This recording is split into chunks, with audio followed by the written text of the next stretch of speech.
Welcome, ladies and gentlemen. You are back once again with the Economancer, your trusted guide and the keeper of the Economicon, that arcane compendium of wisdom, where economics, cybernetics, public policy, and all the other things that I tend to just go over converge into a labyrinthine tapestry of understanding. Today we embark on a new quest, a sojourn into the 9th chapter of Ashby's esteemed opus, an introduction to cybernetics.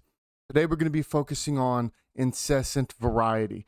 Armed with the mystical light of the Economicon, we shall illuminate the path to mastering the art of cybernetics, making the incomprehensible comprehensible and the complex accessible. Stand at the precipice of knowledge as we prepare to dive into the chasms of Incessant Variety.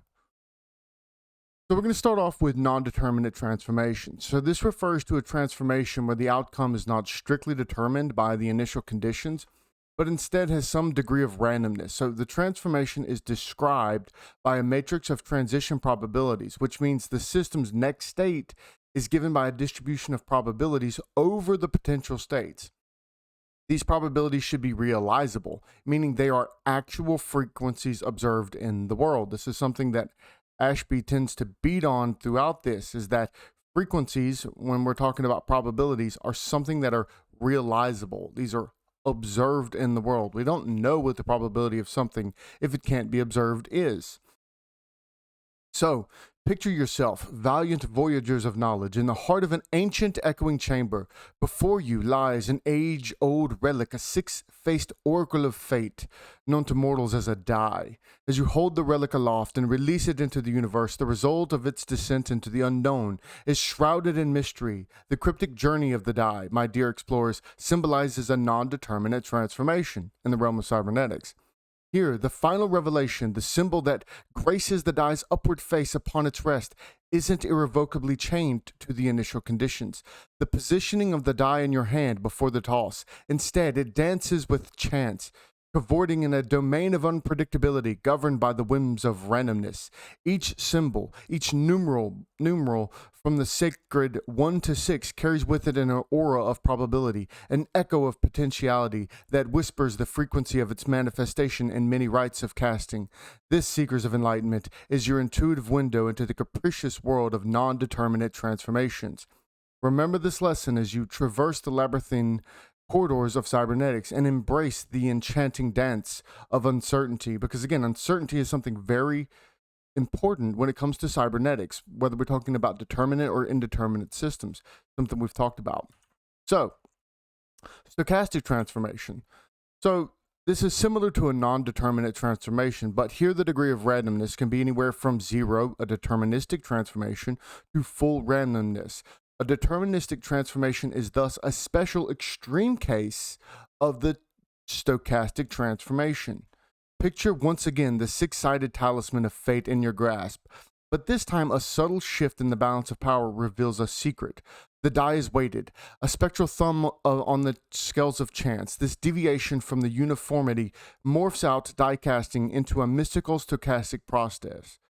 The results, still cloaked in uncertainty, now dance to a rhythm not evenly matched. The outcome ranges from the preordained prophecy of a die ever showing 6 to the untamed chaos of a fair die. In this enchanting performance of stochasticity, we glimpse the manifold forms of transformation entwined with uncertainty. Markov chains. So this is a type of stochastic process where the probability of transitioning to any particular state depends solely on the current state and not on the sequence of events that preceded it. The transition probabilities can be summarized in a matrix called the transition probability table, which summarizes the actual past behavior of the system.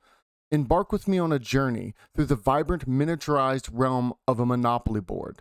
The destiny of your game piece, bound to the roll of the dice, is guided not by the path trodden, but by the square currently beneath. This, dear explorers, is the heart of a Markov chain, a future intertwined solely with the present, oblivious of the echoes of the past. The ebb and flow of possibilities in this game, captured in the tapestry of transition probabilities, paints a numerical portrait of your potential strides. Equilibrium in a Markov chain. The concept of equilibrium in Markov chains refers to a state or a set of states where the system tends to stabilize over time. Let's consider a simple case where we have three populations, A, B, and C. The equilibrium probabilities can be calculated by setting up and solving a system of equations. Assuming the total probabilities sum to 1 and taking into account the transition probabilities, cast your gaze upon the ceaseless ballet of an ant colony. The performers scuttling between three anthills. Observe as time's march reveals a pattern, a steady percentage of ants at each anthill, a symbol of equilibrium in the ever-dancing Markov chain of ant movement.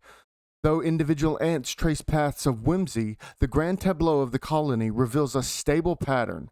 This equilibrium, a serenade to balance, is a mathematical echo of the transition probabilities between the anthills. So, in a Markov chain, the probabilities of transitioning from one state to another depend only on the current state, not any prior states. If a system is memory, meaning it depends on its previous states, then it's not a Markov chain. Imagine if an ant from our tableau of balance broke the rhythm, its next destination dictated not by its current location, but the memory of its past journeys. This violation of the Markovian covenant illustrates systems that recall their history to shape their future. These systems, with their nostalgic hearts, tread paths divergent of Markov chains.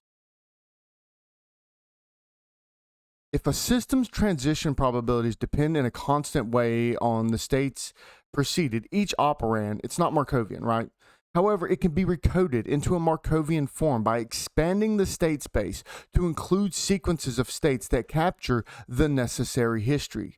Consider a memory game where each move depends on the two previous moves. This game doesn't fit the Markovian form, as the future state depends on more than just the current state, but we can cleverly recode it into a Markov form by considering pairs of moves as our new states. This expands our state space, but enables us to use a powerful Markovian analysis. So a sequence is vector. In this context, a sequence, a series of states visited by the system, can be represented as a vector. Each component of the vector can represent the presence or absence of a particular state in the sequence. Imagine keeping track of those ants' movements through the anthill as a sequence of like A, B, C, A, B. This can be re-envisioned as a vector, with each component corresponding to the presence or absence of a particular state. This numerical representation of a sequence opens up the ability to apply mathematical tools and analyses. All right, so constraint in a set of sequences. So in a Markov chain, all transitions can be equally probable, leading to no constraints in the set of sequences. This, however, changes when probabilities become actual frequencies, which introduces constraints that shape the set of sequences. In the world of sequences, we might imagine a free-for-all scenario where all sequences are equally probable, like drawing random scribbles on a canvas. But the moment we start imposing rules, like using actual movement frequencies of the ants between anthills, we create constraints that shape the overall pattern of our scribbles, creating a unique and identifiable masterpiece. Step now into the realm of information theory, where the specter of entropy looms large. Here, entropy, as christened by the sage Claude Shannon, represents the average, surprise, or information birthed by a random process. For a set of probabilities, which is pi, the Shannon entropy h is defined as h equals the negative summation of p to the I times the log of 2 to the pi. Now, think about this picture awaiting a mystical text message. If you divine its contents, the rival bears no surprise, but a message that could weave any tale sows seeds of great uncertainty or surprise. Entropy, then, is the quantifier of this average surprise, a measure of the information conjured by a process. So, the entropy of a one step of the chain in a Markov chain. Each state has a certain entropy associated with it. The entropy of a single step of the chain is the weighted average of these entropies, with weights given by the equilibrium probabilities of the state. We go back to our Monopoly game. The surprise at each step of the entropy would be different depending on where you are on the board. Landing on go has less surprise, lower entropy, than landing on a random property. The entropy of one step of our Markov chain gang is an average of these surprises weighted by how each event occurs. So we have the assumptions of Shannon's measure, which is really important because a lot of people don't know that when we apply a lot of these ideas, we have to understand that there are assumptions associated with it. So Shannon's entropy assumes a complete set of possibilities, meaning the set of all possible states of the system must be known. If the system has several sets of probabilities, each set's entropy is calculated individually and then averaged, weighed by the equilibrium proportions. Furthermore, the system must be Markovian, meaning the transition probabilities only depend on the current states and not on any prior states.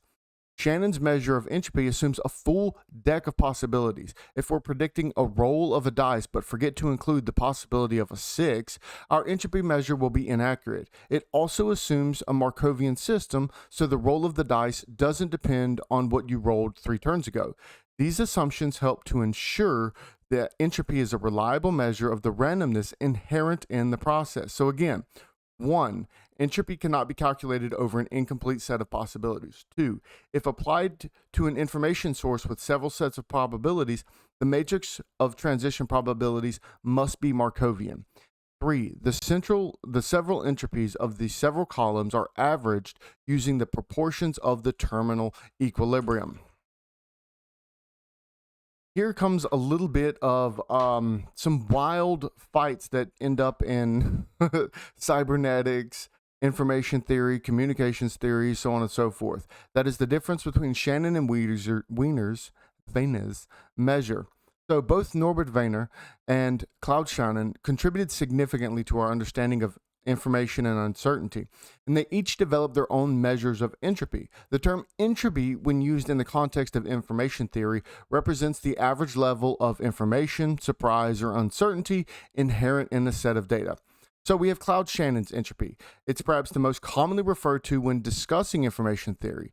Shannon's entropy measures the average uncertainty or information content of a random variable. If we have a discrete random variable, such as x, with possible outcomes x1, x2, all the way to xn, each with a probability of probability 1, probability 2, to probability n, then Shannon's entropy, which is h of x, is defined as what we stated earlier. Shannon's entropy is often measured in bits if the logarithm is base 2, right? That's the important part of bit, which aligns with our intuitive understanding of information. This idea is that a fair coin toss, which has 2 equally likely outcomes, provide 1 bit of information. Now we have Norbert Wiener's entropy, on the other hand, was developed in context of signal processing and is often referred to as Wiener entropy or the Wiener measure. Wiener's measure is associated with the average power of a signal rather than a probabilistic measure of uncertainty. If x of t is a signal, then Wiener's entropy is defined as W, then we have the integral from negative infinity to infinity, where we have the absolute value of x of t squared. So this measures the total energy in the signal of x of t. Now, here's the important part. Both of these measures capture different aspects of information and uncertainty as they were developed to tackle different problems. Shannon's entropy was developed as a measure of uncertainty in the field of communication and data compression, while Wiener's measure was used to quantify the energy of signals in the context of signal processing. Now, something to understand here when we discuss this is that these are together. There's no attack on the differences between these two. Right? A lot of people will say that they are fundamentally different, but ultimately they calculate pretty much the same thing. And that's really important when we're looking at this. All right. So we're going to talk a little bit more about this, and we're going to kind of think about it in the term of channel capacity. So channel capacity, in essence, refers to the maximum amount of information that can be transmitted over communication channel under ideal conditions. We talked about this last one in the transmission of variety. So the capacity of a channel is often defined in terms of information per unit of time. for example, bits per second, right? So now, what we got, like gigabytes per second, so on and so forth. So let's think of a channel as a pipe, and the information is water flowing through the pipe. The channel capacity then would be the maximum amount of water that can flow through the pipe per unit of time. For instance, consider a scenario where you're sending text messages over a network. The network can only handle a specific amount of data at a time. Its channel capacity, that's what it is. If you try to send data beyond its capacity, there would be congestion that would result in loss of data or delay in the data actually being transmitted. So let's look at this basic illustration, right? So we have Shannon's capacity theorem as a basis for this. So this theorem mathematically expresses the channel capacity, C, in terms of bandwidth and signal to noise ratio. That's where we get C, B times log of 2, 1 plus SNR.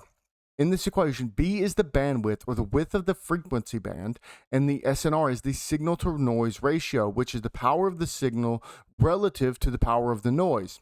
The function log of 2 is there because we're considering a binary transmission of zeros and ones. And I'm going to give you this cool graph here. Boom. Yeah, you're welcome. So this graph indicates that as we increase the signal strength relative to the noise, we can transmit more information per unit of time, hence increasing the channel capacity. However, the curve starts to flatten as the signal to noise ratio increases, showing the diminishing returns of increasing signal strength. In essence, understanding channel capacity helps us to make the most efficient use of our communication systems and to design systems that can handle the amount of information we want to transmit. I hope this offers a clear understanding of channel capacity from our previous one. So let's move on to redundancy in cybernetics, right? Redundancy is the inclusion of extra information in a transmission to ensure the accuracy and reliability of data being sent. Essentially, redundancy allows the system to continue operating and even correct itself when errors occur. This is particularly useful in the face of noisy communication channels where data can get distorted or lost. To intuitively understand redundancy, let's consider a simple example. Suppose you're sending a message to your friend over a network and the message is a single word, hello. But due to network issues, the last two letters are lost and you send a message to your friend that just says hell. This could potentially confuse your friend, or I don't know, maybe it might be a message that y'all got between each other. So there's a lot more communication there. So to prevent such understandings, we use redundancy. So instead of sending hello once, you might decide to send it 3 times, like hello, hello, hello. Now, even if a part of the message gets lost or distorted, your friend can still understand the original message because the same word was repeated. Now, if we're trying to visualize this in data, so like a simple binary of 0 and 1s, we can look at the single digit of data, 1. Without redundancy, we just send 1, but with redundancy, we might send 1, 1, 1. Now, even if one bit gets flipped due to noise being in the channel, we can still recover the original bit using majority voting. Now, there's a lot to unpack about this, but as you can tell from that last table, a single bit without redundancy and with redundancy, the bit 1 is repeated 3 times. So when downloading a file or data from the internet, the process doesn't simply involve moving data from one location to another, which a lot of people think that's what happens when you download stuff. Like you download it and it just gets put on your hard drive. But that's not actually the case. There's actually several steps to ensure that data arrives accurately and intact. So once a file is selected for download, the data transfer begins. So the file is usually split into packets of data, which are sent over the internet from the source server to your computer. So this downloaded data is then stored on your hard drive. During the transmission, data can be corrupted due to a variety of factors such as unstable internet connection, hardware issues, noise, so on and so forth. This is where redundancy comes in. So to verify the integrity of downloaded data, your hard drive's built-in redundancy algorithm checks the data against an expected set of values. This process often involves generating a checksum before and after data transfer and then comparing the two. If there is a mismatch, the data is considered corrupted and the system may attempt to download the data again or fix the errors using redundant information. Thus, the redundancy in data downloading serves as a protective mechanism, safeguarding information accuracy and reliability. It is one of the many strategies in place to ensure digital and world functions effectively and reliably, keeping our lives, keeping our digital lives running smoothly. Now, please note that while redundancy can improve the reliability of communications, it comes at the cost of increased bandwidth usage. This is because we're sending more data than strictly necessary. And you may be thinking, well, how does this matter in our real life? So imagine you're talking to your friend and you don't understand him sometimes. So he starts using redundancy, like going back to that hello. Instead of just saying hello, he goes hello, hello, hello. Right? So imagine every time you're talking to this person, they repeat themselves to make sure that you understand, so they're being extra redundant. But it gets really annoying really quickly because you're like, bro, I got it the first time. You don't need to keep repeating yourself. That's one of those costs that comes with increasing our redundancy. Also, it just takes up more time to say the same thing over and over and over. But again, we also have to understand that in this process of communication, you may not know what this person is saying, and it's really important to have this really good amount of redundancy. All right, noise. Full graph again. You're welcome. So, noise in the context of cybernetics and information theory refers to random and unwanted variations or disturbances that affect the accuracy of data during transmission over a communication channel. There are several sources of noise, including thermal noise due to the random motion of electrons, shot noise caused by a discrete nature of electric charge, electromagnetic radiation from cosmic sources, or other electronic devices, and even errors during data process. Or if you're in a conversation with someone, a kid screaming in the background is an amount of noise. You may not be able to understand what they're saying because there's this other source of noise, other source of communication that is overbearing on the conversation between you and another person. So the effect of noise can be a distortion in the data, an increase in errors at the receiver, and a decrease in the overall efficiency of the communication system. The presence of noise is one of the main reasons we cannot perfectly and endlessly transmit data over any communication channel. So this is reflected in Shannon's capacity theorem that we discussed earlier, which includes signal to noise ratio in its formulation. So a basic representation would be to consider the transmission of a digital signal, like binary data, over a noisy channel. An ideal noise-free scenario, a binary of 1, might be represented as a voltage level of 5 volts and a 0 as 0 volts. However, due to noise, the voltages may fluctuate and the receiver gets distorted signals. So in this graph that you can see, right, we have this black line, that's the original signal transmitted, and then the red line, that is what's received with noise. As you can see, the received signal fluctuates around the original signal due to the noise in the channel. So noise is a crucial aspect to consider when designing and improving communication systems, and many techniques exist to mitigate its effects, including error correction codes, signal amplification, modulation techniques, and more. And this is an important part of why, going back to here, redundancy in a downloading process is so important. Distortion. So distortion in the context of information transmission refers to any alteration or change in the information being sent over a communication channel. So these alterations can be due to various factors, including noise interference, a loss of signal strength over distance. So again, imagine you're trying to talk to someone and they keep walking away further and further and further. You're having to yell, or you're not able to articulate your speech because you have to yell so much more and more and more. So all of these issues with communication channels themselves is a part of distortion. So a classical example of distortion is when you're on your phone in a call and the person on the other end sounds different from how they do in real life. This is because the audio signal carrying their voice gets distorted during transmissions, which, if you didn't know, I have a really cheap mic and my voice is actually really amazing, but it's distorted. So distortion is not always desirable, especially when precise information needs to be transmitted.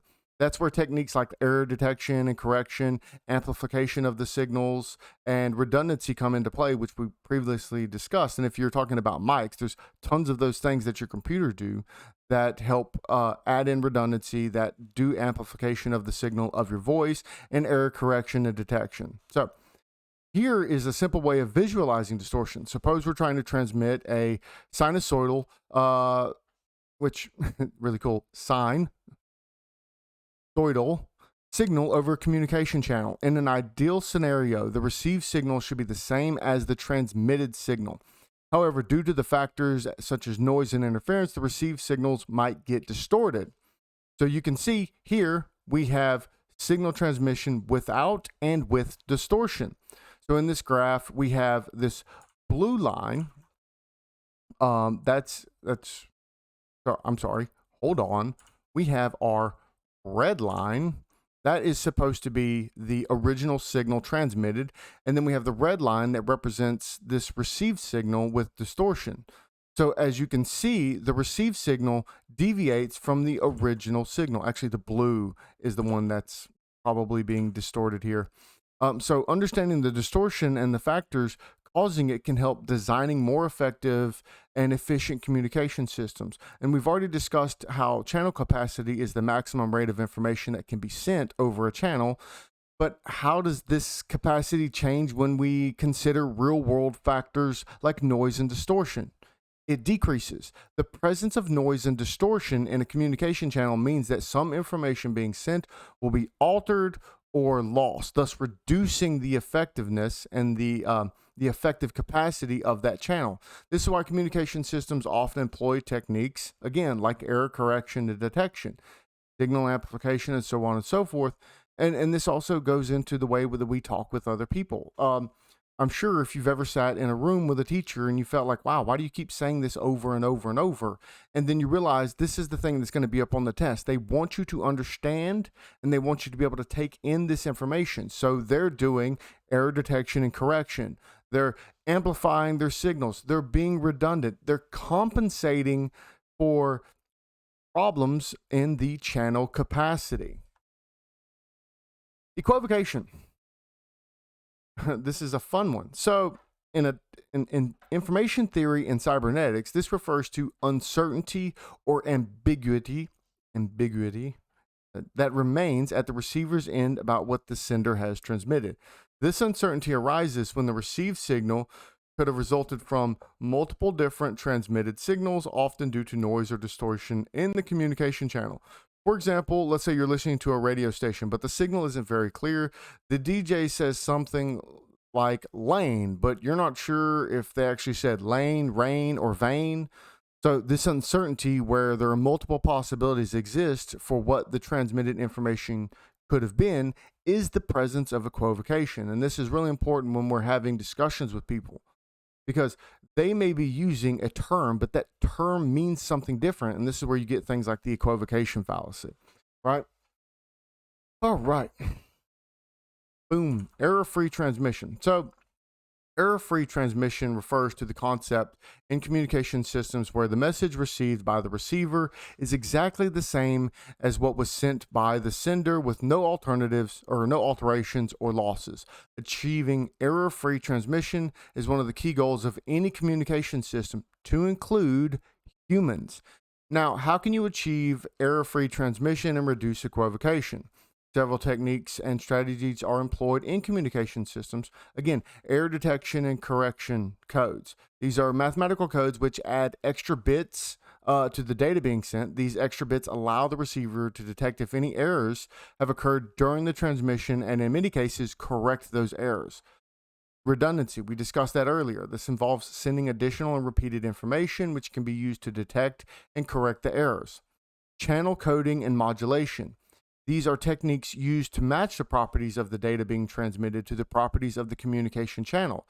These can increase the robustness of the transmission to noise and interference. Then we have like signal amplification and filtering.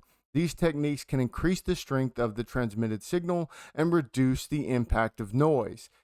So if you can look at this, when we're looking at this channel, when we go from A to B in this equivocation, we're not exactly sure what is being transmitted here, but we know that A is sending something to B, but it's ambiguous. And then we have this error-free transmission. As we see, there's no ambiguity in that. It seems like A is A, so A equals A.